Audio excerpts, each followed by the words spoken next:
Alrighty, this video is for removal of a 2019 Volkswagen GTI front emblem.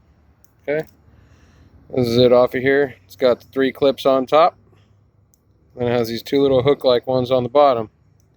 Those are going to go in there. Alright, and you're just going to make sure that these points are all lined up. And the same thing on this side.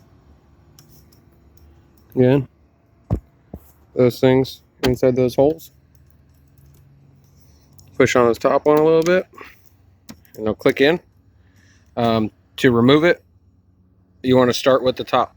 Just start prying or popping here, plastic panel popper, right here, and then it'll just rock forward. You can take it out. Otherwise, there's that. It's nice and secure. That's it.